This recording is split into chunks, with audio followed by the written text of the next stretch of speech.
intitulé Le Congo-Brazzaville, sous Denis Sassou Nguesso est un cimetière pour les droits humains. À l'occasion du 2e anniversaire du jour de son enlèvement, le 11 mars 2021, le docteur Alexandre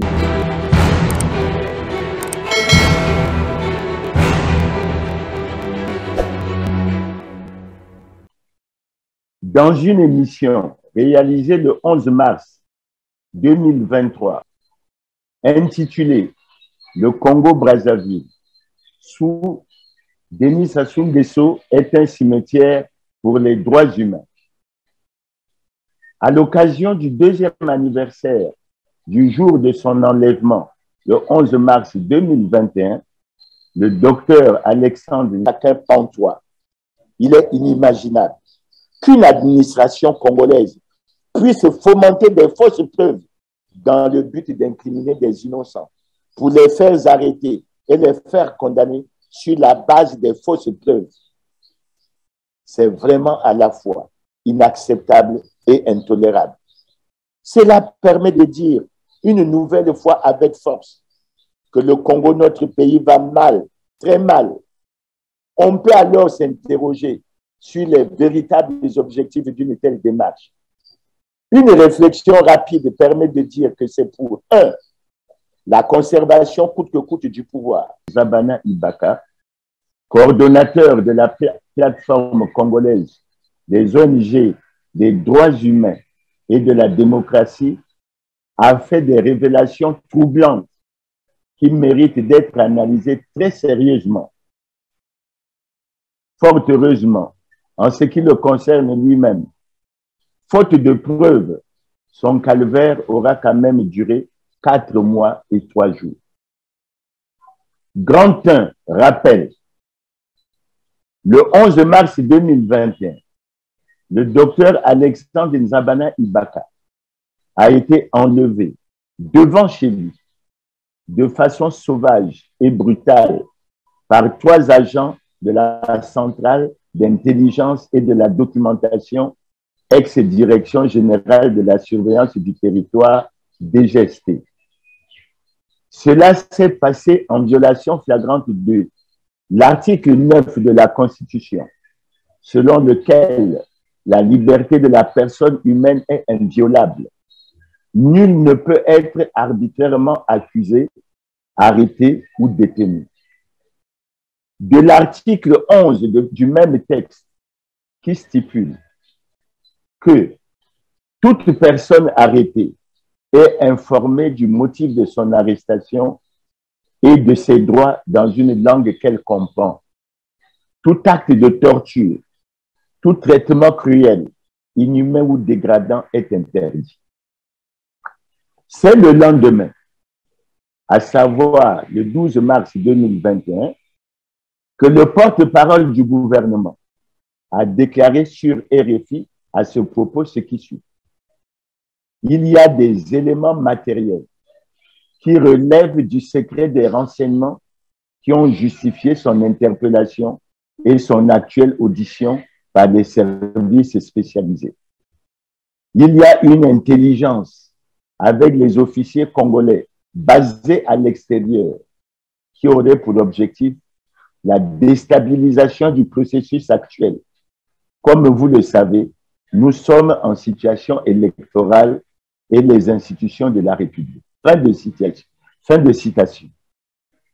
Grand 2, révélation. Parmi les déclarations qui ont été faites par l'intéressé, on a pu relever les aspects ci-après. 2.1. Il lui a été demandé de citer les noms suivants. Jean-Marie Michel Mokoko, Clément Mierassa, le colonel Moussunda, Joe Washington Ebina et Paulin Makaya, afin qu'ils soient incriminés. Avec insistance, on lui a signifié que c'est eux qu'on cherche. Vous, on veut seulement que vous les citiez. 2.2. Comme on le constate, les services de la centrale d'intelligence et de la documentation était en train de vouloir créer et fomenter des preuves pour inculper des personnes innocentes. C'est impensable et c'est très grave. 2, 3. On a tenté de l'empoisonner pour l'éliminer. Ce qui rappelle, selon l'émission, ce qui s'était passé avec Maître Hervé Malonga, qui avait lui-même fait un témoignage selon lequel il avait été empoisonné lors de son arrestation à Brazzaville. On lui aurait fait inhaler un chiffon imbibé d'un produit toxique. C'est partant de là qu'il tombera malade jusqu'à succomber. À la réflexion, combien de patriotes ont connu le même sort? On ne le saura peut-être jamais. Sachant qu'il y a eu Roland Gambou, Augustin Kalakala et bien d'autres. Ayons une pensée noble et pieuse pour ces combattants de la démocratie. Que leurs âmes reposent en paix. 2, 4. Le Congo est devenu une prison à ciel ouvert avec le constat du caractère non indépendant de la justice. 2, 5. L'objectif poursuivi est de faire taire tout le monde et de faire disparaître toute personnalité politique ou de la société civile pouvant être à la base d'une grande mobilisation ou de la conscientisation de la population. Grand 3. La culture de la violence politique et le complot. 3.1. La centrale d'intelligence et de la documentation, ex-DGST et la loi. Lorsqu'on se réfère à la Constitution du 25 octobre 2015, on peut noter avec préoccupation les dispositions suivantes. A. De l'article 205, selon lesquelles la force publique est apolitique. Elle est soumise aux lois et règlements de la République. Elle est instituée dans l'intérêt général. Nul ne doit l'utiliser à des fins personnelles. La force publique est subordonnée à l'autorité civile. Elle n'agit que dans le cadre des lois et règlements de la République.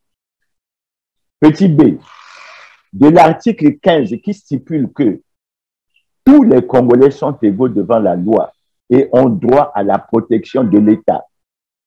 Nul ne peut être favorisé ou désavantagé en raison de son origine familiale, ethnique, de sa condition sociale et de ses convictions politiques, religieuses, philosophiques ou autres. Ici, il faut souligner et relever avec force que tous les citoyens ont droit à la protection de l'État. Par rapport à cela, ce qui se passe est véritablement triste. Petit c, des articles 9 et 11 ci-dessus cités. Tout cela permet de poser la question de savoir pourquoi ces dispositions qui sont très claires ne sont-elles pas respectées par une structure comme la centrale d'intelligence et de la documentation. 3.2.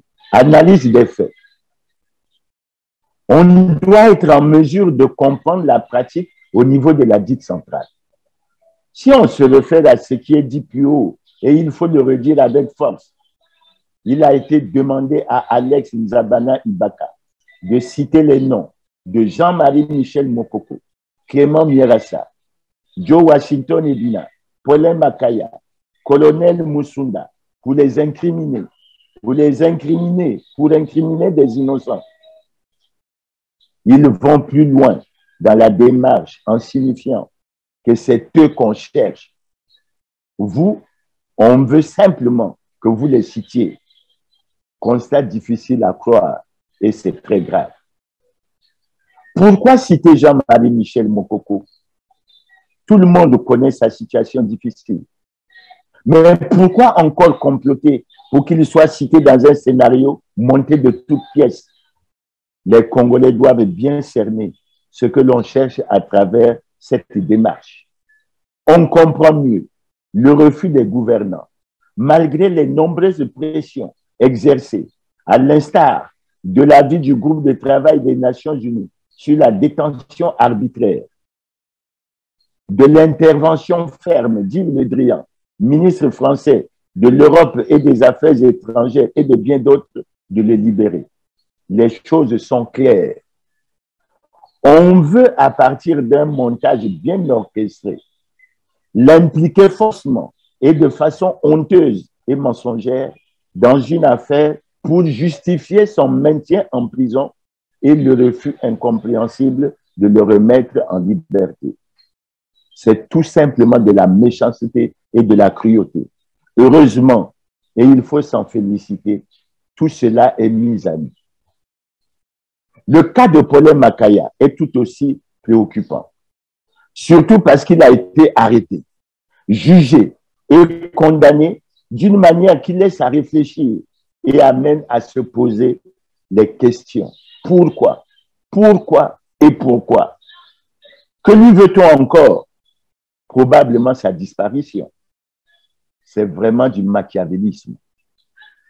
Que peut-on reprocher à Joe Washington Ebina, sinon son activisme comme militant de la société civile et la pertinence de ses interventions médiatiques chaque fois qu'il prend la parole?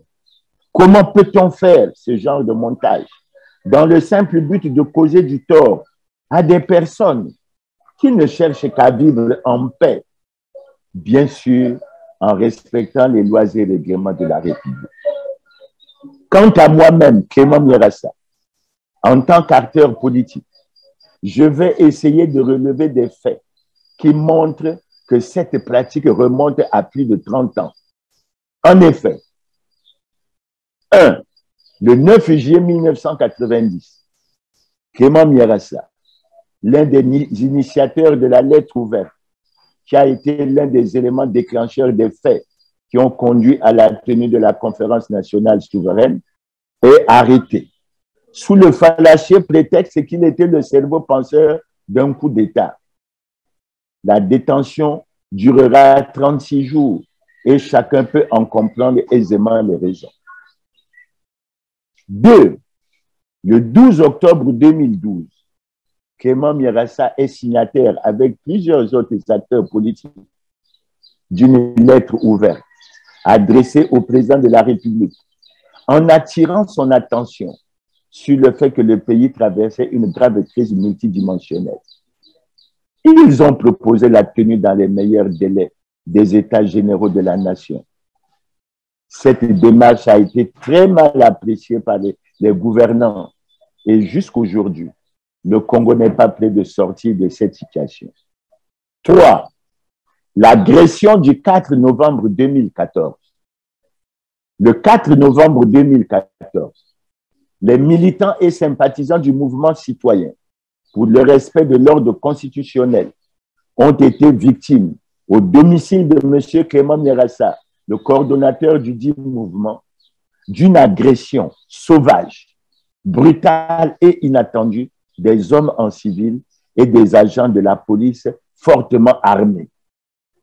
Ceci, bien que dans la matinée, un responsable de la police est pris en présence de M. Malanda, le défunt maire de Mungali, que son âme repose en paix, l'engagement d'assurer la sécurité de la Réunion. Les membres du commando, au travers des slogans et des cris qu'ils poussaient, étaient venus pour assassiner Clément Mirassa. Je dis bien assassiner Clément Mirassa. Plusieurs témoins et victimes de ce drame sont encore vivants. Sa maison a été systématiquement pillée et mise à sac. Ses biens détruits. Tout au long de l'agression, les victimes qui étaient brutalisées avaient été automatiquement dépouillées de tout ce qu'elles avaient par devers elles. Sacs, montres, téléphones, ordinateurs, argent et des motocyclettes, etc. 32 membres du dit mouvement avaient été appréhendés et conduits au commissariat central de Brazzaville dans plusieurs véhicules de marque Toyota type BG du groupement de répression du banditisme GRB et de la brigade spéciale d'intervention rapide BCIR avant d'être transférés à la direction générale de la surveillance du territoire. Une plainte irrelative avait été déposée le 27 janvier 2015. Une ordonnance de non-lieu total a été prise le 26 février 2015 et nous a été signifiée le 17 octobre 2016. Un appel a été fait le 19 octobre 2016. Appel est resté sans nouvelles jusqu'à ce jour, en dépit des dispositions de l'article 445 du Code de procédure pénale qui stipule que la Cour doit statuer dans les 3 mois de la déclaration d'appel. Comme quoi, c'est dur d'être opposant au Congo-Brazzaville. 4. Un week-end de tension à Pointe-Noire le 19 octobre 2015, organisé dans la ville Océane le 18 octobre 2015 contre la réforme constitutionnelle. Meeting ponctué de plusieurs incidents avec plusieurs morts et blessés. Les leaders de l'opposition se sont vus empêchés de quitter Pointe-Noire. Ils ont été interdits de se rendre à Dolisie pour un meeting. À leur grande surprise, il leur a été signifié qu'ils étaient en état d'arrestation. C'est après une journée de dures et difficiles négociations que l'interdiction a été levée. Il est clair que l'on cherchait les poux dans leur tête. 5. L'agression musclée du 21 octobre 2015. Au lendemain de la tenue du référendum constitutionnel, le 21 octobre 2015, plusieurs opposants anti-référendum, parmi lesquels le sénateur Bungwanza, Guy Romain Kifusia, Marion Manzimba, Clément Mierassa, Henri Bunkoulou, André Ngalibaki et bien d'autres sont victimes d'une agression musclée au siège de l'UPADES par des policiers. Ils sont traînés dans des conditions inhumaines à la direction générale de la police. Ceci alors qu'ils s'apprêtaient à donner une conférence de presse. Ils seront d'ailleurs très surpris en ces lieux de l'apparition du procureur de la République qui est venu accompagné de la presse tant nationale qu'internationale pour leur annoncer qu'ils étaient tous en état d'arrestation et qu'ils allaient tous être déférés à la direction générale de la surveillance du territoire. Le motif était tout trouvé. Fabrication et possession des cocktails Molotov. Vraiment gros, ridicule et rocambolesque. Cela se passe véritablement de commentaires.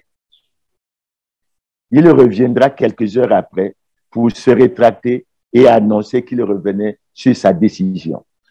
Cela se passe véritablement au Congo-Brazzaville. 6. Les recours. Là, on a choisi de se baser sur le droit et on a abandonné la langue de bois. La preuve devient quelque chose de fondamental. Le premier recours en inconstitutionnalité, introduit le 20 juillet 2020 auprès du président de la Cour constitutionnelle, est relatif à l'élection ayant reconduit lors du 5e congrès ordinaire du Parti congolais du travail, M. Denis Sassou Nguesso, comme président du comité central du Parti congolais du travail, en fait président du dit parti.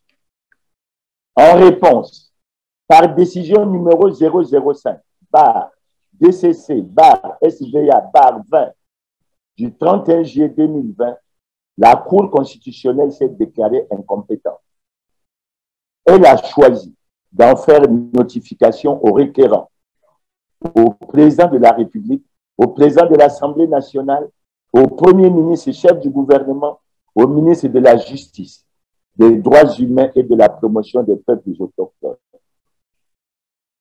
Jusqu'à aujourd'hui, aucune solution n'a été trouvée à cet important problème.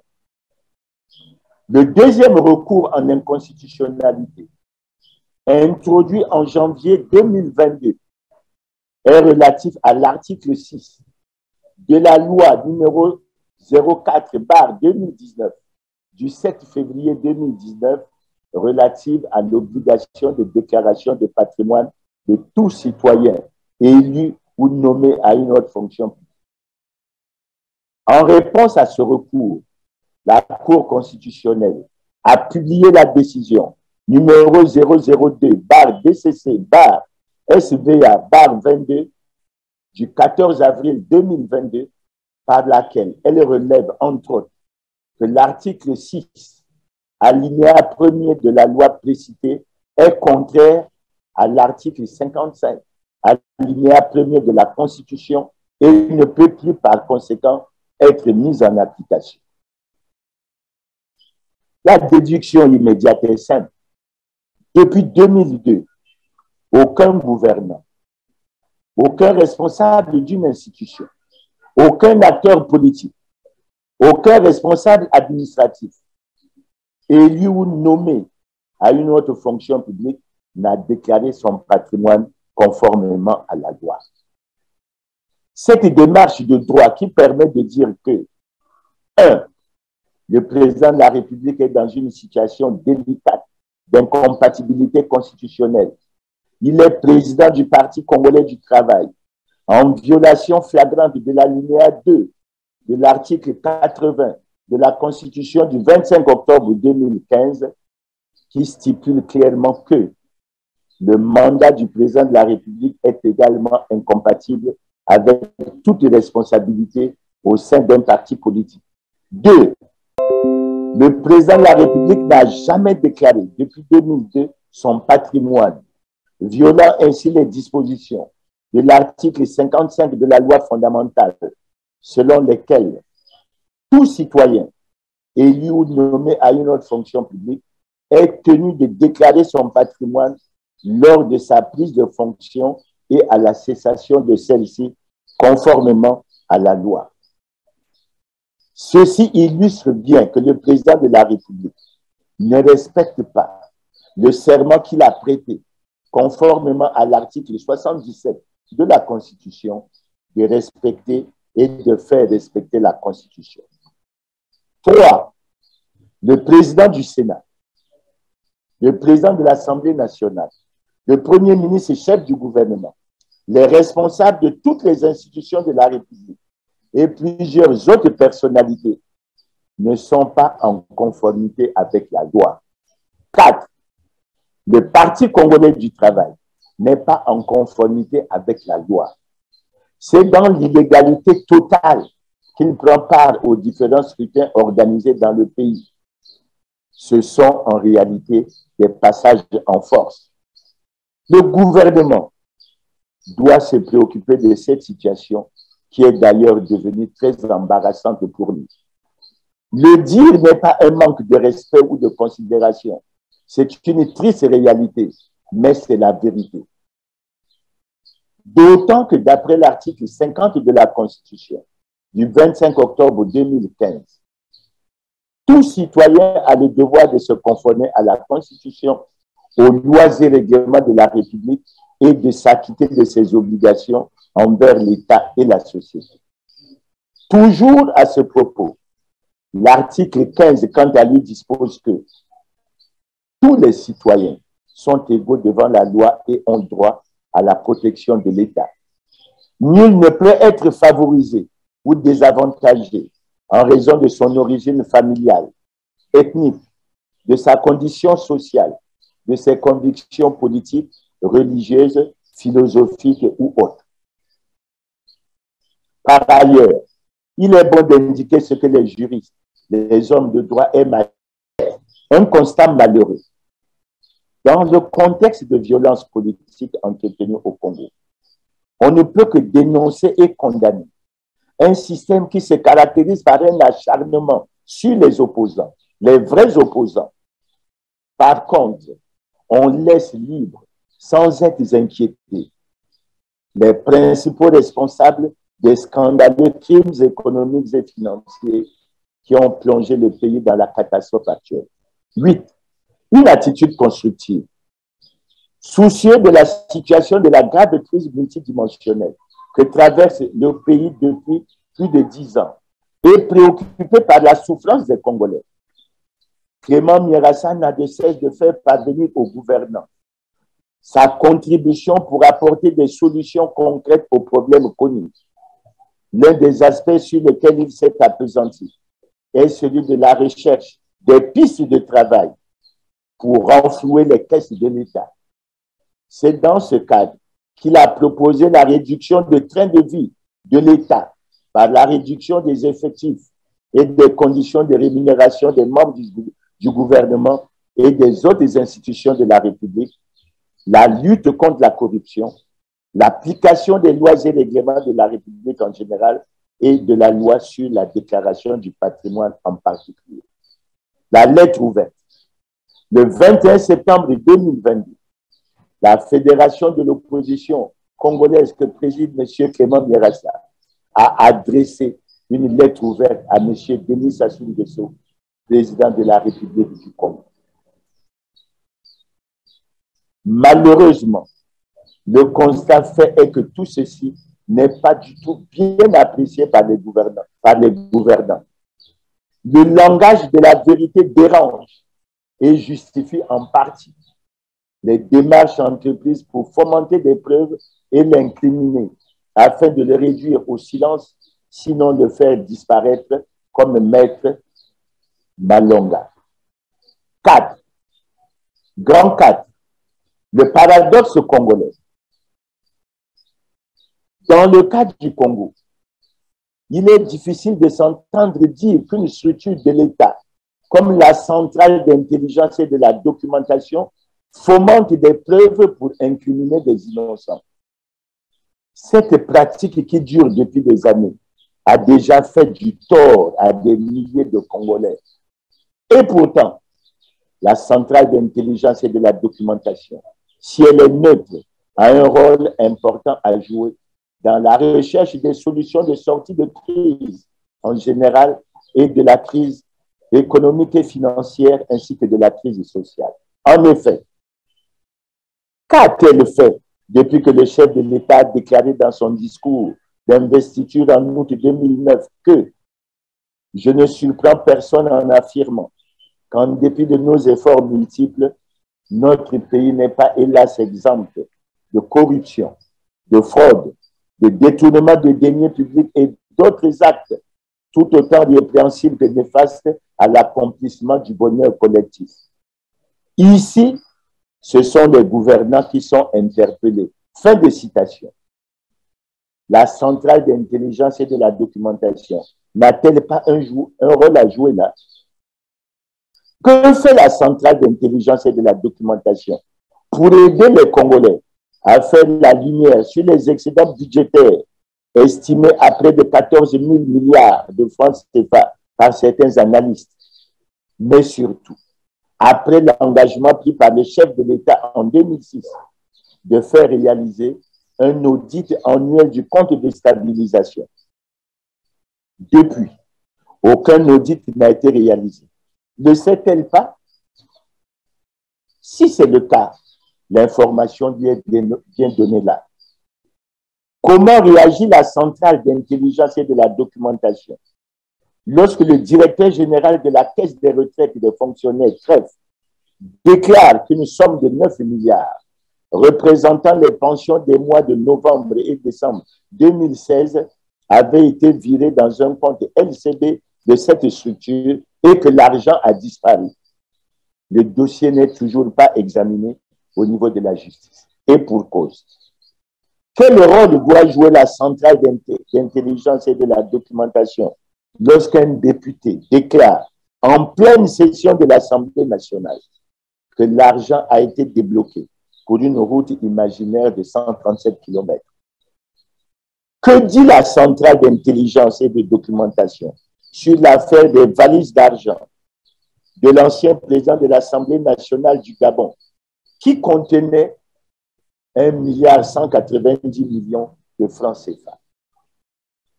Que sont devenus les rapports élaborés par M. Lamir Ndélé lorsqu'il était président de la Commission nationale de lutte contre la corruption, la fraude et la concussion, tout en sachant qu'il y a la continuité de l'État? Où s'est arrêtée l'enquête menée par la Direction générale de la surveillance du territoire sur l'instruction de Monsieur le procureur de la République sur les malversations financières au fonds de soutien à l'agriculture et dans l'investissement d'importantes sommes d'argent dans le dit secteur. Est-il normal que la centrale d'intelligence et de la documentation ne s'intéresse pas aux révélations faites par les Panama Papers selon lesquelles 6 Congolais détiendraient 5 500 milliards de francs CFA dans les paradis fiscaux?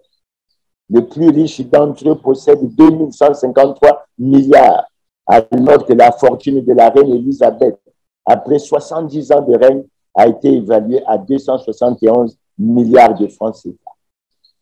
Que dit la centrale d'intelligence et de la documentation sur l'enquête réalisée par le journal Libération et surtout sur le scandale actuel du FIDA? Cette énumération permet de constater que la centrale d'intelligence et de la documentation a du travail, beaucoup de travail. La réalisation de celui-ci améliorerait qualitativement et quantitativement le quotidien des Congolais. Elle ne le fait pas. Par contre, elle a fait le choix de fomenter des fausses preuves pour incriminer des innocents, comme Clément Mirassa, ceux qui s'expriment pour faire connaître la vraie situation et la vérité aux Congolais. C'est dommage pour le Congo. C'est véritablement triste et déplorable. Et après ça, on ose parler de paix. Grand 5, l'image du Congo. Elle est ternie par ces nombreux scandales dénoncés tant à l'extérieur qu'à l'intérieur du pays. Il ne faut pas oublier que les gouvernants congolais avaient déjà caché une partie importante de la dette congolaise. Ensuite, le Congo est classé parmi les pays les plus corrompus du monde. Il fait partie du top 10 des pays les plus corrompus d'Afrique. Il est aussi considéré comme un pays à régime autoritaire. Les gouvernants congolais sont baignés dans trop de scandales économiques et financiers. On peut notamment citer les biens mal acquis, les Panama Papers, l'affaire de l'appartement à Miami, les Pandora Papers, Gonvor, les révélations faites par Global Witness, Public Eye, l'enquête de Libération, le scandale actuel de FIDA et plusieurs autres. Les Congolais savent qu'il y en a tellement. Grand 6, les objectifs. Il est difficile de comprendre que qu'un État complote contre ses citoyens. Le cas des personnes qui ont été citées ici laisse tout un chacun pantois. Il est inimaginable qu'une administration congolaise puisse fomenter des fausses preuves dans le but d'incriminer des innocents, pour les faire arrêter et les faire condamner sur la base des fausses preuves. C'est vraiment à la fois inacceptable et intolérable. Cela permet de dire une nouvelle fois avec force que le Congo, notre pays, va mal, très mal. On peut alors s'interroger sur les véritables objectifs d'une telle démarche. Une réflexion rapide permet de dire que c'est pour 1. La conservation coûte que coûte du pouvoir. 2. Empêcher les opposants de s'exprimer. Ceci en violation de la Constitution. 3. La création de la psychose et d'un climat de peur et de terreur au sein de la population afin d'intimider les Congolais. 4. Mettre hors d'état de nuire tous ceux qui dérangent. 5. La réduction au silence des opposants et de tous les citoyens qui ne partagent pas la vision des gouvernants, même si on clame haut et fort que l'on est dans un état de droit. Ceci en dépit des dispositions de l'article 25 de la Constitution qui garantit la liberté d'expression. 6. Empêcher la conscientisation des Congolais qui pourrait permettre la prise de conscience, laquelle peut entraîner des fortes manifestations. Mais pourquoi en avoir peur? D'autant que ceci, malgré le fait que l'article 27 de la Constitution reconnaît et garantit, dans les conditions fixées par la loi, les libertés d'association, de réunion, de cortège et de manifestation. 7. éliminer les opposants, les vrais opposants, les adversaires politiques. Le cas de Maître Malonga illustre bien la situation. On lui aurait fait inhaler un produit toxique avec un chiffon, ce qui lui a provoqué des complications suite auxquelles il a succombé. C'est même triste qu'il ait lui-même témoigné sur la situation. Véritablement triste à évoquer. C'est de la méchanceté et de la cruauté. 8. Protéger ceux qui se sont enrichis de façon illicite et par conséquence faire souffrir les Congolais. 9. Empêcher l'alternance démocratique. 10. Étouffer la vérité, ce qui justifie l'intolérance et le non-respect du droit à la différence. Dans cette conclusion, l'on ne peut que remercier le docteur Alex Nzabana Ibaka pour ce témoignage combien riche d'enseignements. Celui-ci a permis de réaliser que malgré les discours, le pouvoir à travers la centrale d'intelligence et de la documentation fomente des fausses preuves pour incriminer et éliminer des opposants et des leaders de la société civile comme Jean-Marie Michel Mokoko, Clément Mierassa, le colonel Moussonda, Joe Washington Ebina, Paulin Makaya et bien d'autres, et pour cause. Ceci après que l'on assez souvent déclaré, plus jamais ça, plus jamais ça, plus jamais ça.